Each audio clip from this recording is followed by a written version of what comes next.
Sergei Karyakin dan Jan Krzysztof Duda bermain remis pada final hari pertama Piala Dunia. Sementara itu Magnus Carlsen bermain gemilang untuk mengalahkan Vladimir Fedosev di perebutan tempat ketiga. Game mereka terjadi dalam pembukaan Kings Indian Defense. Pada langkah ketiga Fedosev menggunakan pergerakan agresif H4 untuk menakut-nakuti Magnus, tapi Magnus tidak takut. Gajah G7, kuda C3 dan D6, E4, kuda C6, D5, kuda E5.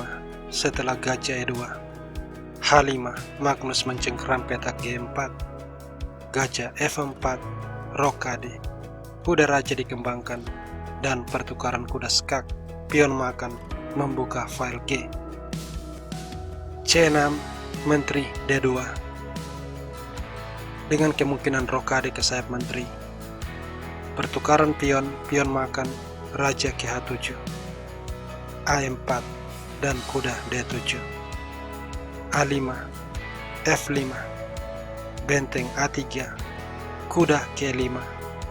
Setelah gajah mundur ke K3, Magnus mengorbankan pion. Gajah makan, dan ini membuat gajah terkena pin, karena pion dan benteng mengincar pion di belakang gajah.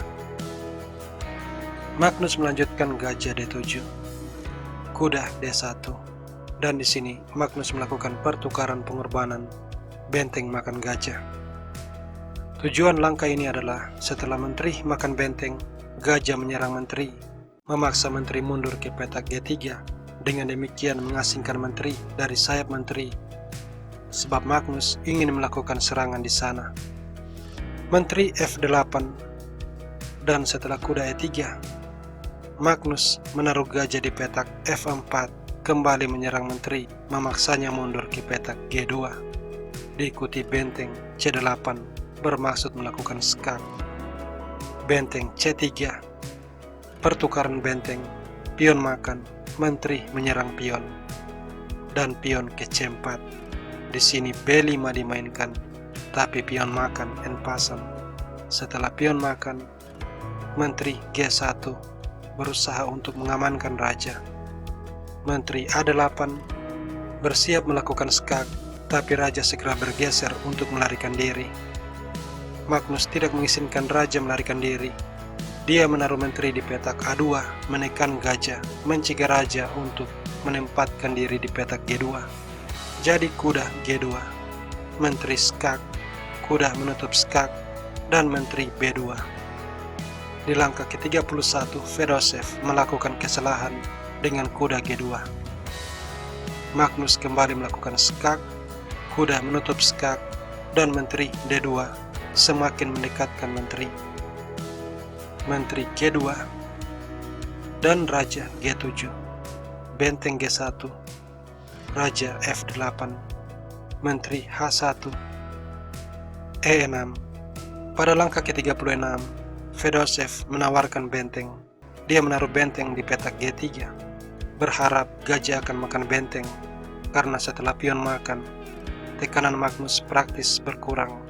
Tapi Magnus tidak peduli. Dia menukar pion. Setelah pion makan, gajah F5, benteng mundur ke G1, kemudian raja F7, benteng G3, kuda D7, dan di langkah ke-40 Fedosev melakukan blunder. Dia menaruh benteng di petak G5. Magnus langsung menghilangkan benteng, pion makan, dan dia menaruh kuda di petak E5. Sekarang Magnus punya pion bebas, dan di saat yang sama dia menyerang pion G. Fedosev langsung menyerah, karena kalau pion dipertahankan dengan menteri, akan dibalas menteri C1. Setelah katakanlah menteri G3, kuda akan ke D3, mengancam kuda. Gajah makan kuda, dan gajah makan gajah skak. Sesudah raja menyelamatkan diri, menteri makan kuda, dan Magnus unggul 1 perwira.